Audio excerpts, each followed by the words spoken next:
अभी 2 दिन पहले मैं अपने गुरुजी के पास गया था। वैसे मैंने उनको गुरुजी नहीं बनाया है अभी, लेकिन फ्यूचर में उनको गुरुजी बनाऊँगा। क्योंकि भई जब तक हम कोई भी कार्य नहीं कर सकते, जब तक हमारे सर पे हमारे गुरु का हाथ ना हो। वैसे तो हम अपना गुरु किसी को भी मान सकते हैं, लेकिन एक वर्तमान गुरु होना चाहिए।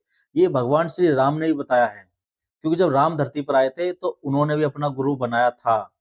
जब कृष्ण के रूप में आए, तो उन्होंने भी अपना गुरु बनाया था।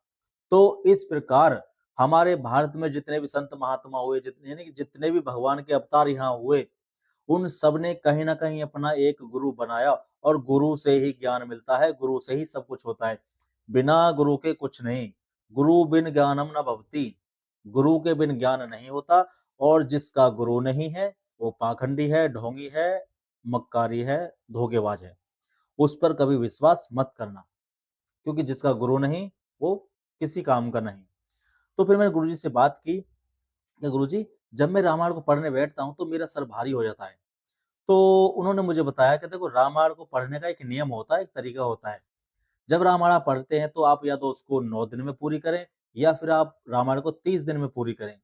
जो गोस्वामी तुलसीदास जी की रामायण है, उसको हम या तो 9 दिन या 30 दिन में कंप्लीट करते हैं। लेकिन मैं क्या था कि जब मैं पढ़ने बैठता था, आज थोड़ी-सी पढ़ ली, कल परसों पढ़ ली, फिर 3-4 दिन छोड़ दी, फिर पढ़ ली। ऐसा नहीं करना चाहिए हमको। जब अगर हमारे पास रामायण है, रामायण पढ़ना जानते हैं, यदि हमारे घर पे रामायण है, तो हम उसको थोड़ी-थोड़ी नहीं पढ़ेंगे। हम एक 30 दिन प्रॉपर लेंगे उसको पढ़ने के लिए, 1-1 घंटे डेली टाइम देंगे, तब जाके हम रामायण को कंप्लीट पढ़ पाएँगे। तो फिर गुरुजी ने मुझे बताया, तो उन्होंने कहा कि आप कोई और ग्रंथ पढ़ सकते हो, लेकिन रामायण और श्रीमद् भागवत को नहीं पढ़ सकते। समझे? तो फिर मुझे समझ में आया कि हाँ भाई ठीक है, तो फिर क्या करना चाहिए? फिर मैंने सोचा कि भाई चलो ठीक है, लेकिन रामायण नहीं पढ़ सकते, लेकिन कुछ तो तरीका निकालना पड़ेगा। क्योंकि रामायण और श्रीमद् भागवत ये कोई साधारण बुक नहीं है। ये हमारे भारत के महान ग्रंथों में से भी जो जो मेन धर्म ग्रंथ है, वो है।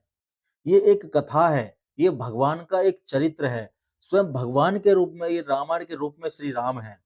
आप इसको रामायण मत समझो, रामायण के रूप में श्री राम खुद हैं। पूरा ब्रह्मांड इसमें समाया हुआ है, पूरा शिव जी इसमें पूरे भगवान, सारे देवी-देवता इसमें समाये हुए हैं। ये रामायण छोटी-सी है, लेकिन संपूर्ण ब्रह्मांड इसमें समाया हुआ है। तो ये बहुत ही हमारे लिए अनमोल है, हमारे हर घर में होनी चाहिए।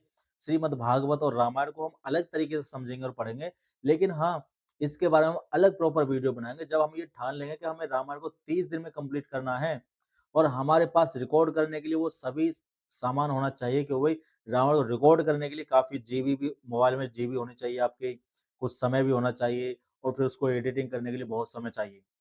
तो मैं यहाँ पर जो गोस्वामी तुलसीदास जी की रामायण है, मैं उसको विराम लगा देता हूँ अभी। तो इसके बाद जो मैं आपको रामायण की स्टार्टिंग करूँगा, वो मैं गोस्वामी तुलसीदास की नहीं, श्री वाल्मीकि जी की रामायण आपको सुनाएँगे। वाल्मीकि जी की रामायण के मैंने अभी नियम नहीं पढ़े हैं, उसके कितने नियम हैं, क्या नहीं है, लेकिन उसके बारे में एक रिव्यू करेंगे, उसके बाद उसकी हम जानकारी लेंगे। तो तब देखेंगे हम, तो वहाँ से हम आपको रामायण वाल्मीकि की सुनाएँगे। और जो श्रीमद् भागवत है, श्रीमद् भागवत 2 तरह से आती है, एक तो सुख सागर में है, सुख सागर की है और एक है दोहे सहित। जो दोहे वाली है, मतलब जो श्लोक वाली है, वो रामायण को हम नहीं पढ़ सकते। वो कथाकार पढ़ते हैं और बड़े-बड़े उसे संत महात्मा पढ़ते हैं।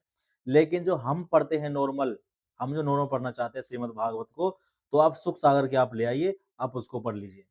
क्योंकि उसमें एक कहानी के तौर पे आपको बताया गया, समझाया गया, तब आप उसको पढ़ सकते हैं। महाभारत पढ़ सकते हैं और गरुड़ पुराण पढ़ सकते हैं, शिव पुराण पढ़ सकते हैं, विष्णु पुराण, नारद पुराण, मतलब बहुत सारे जितने और सारे ग्रंथ हैं, आप उनको नॉर्मल ही पढ़ सकते हैं। लेकिन रामायण को और श्रीमद् भागवत को आप नॉर्मल नहीं पढ़ सकते। तो इस बात से आपको समझ गए होंगे कि भाई हमें आपको नहीं पढ़ना चाहिए। तो मैं आपको जो वाल्मीकि रामायण की स्टार्टिंग करने वाला हूँ, तब तक आप थोड़ा वीडियो को शेयर कर दो और लाइक कर दो, क्योंकि भाई हमारा सनातन परिवार बहुत ज़्यादा बढ़ने लगा है। कभी-कभी मैं सोचता हूँ यार कि क्यों ना एक सनातन की पूरी टीम तैयार कर दूँ, लेकिन वो मेरा काम नहीं, वो आपका काम है। आप वीडियो को शेयर करो, ताकि और लोग हमारे चैनल पर जुड़ सकें। आज हमारी परि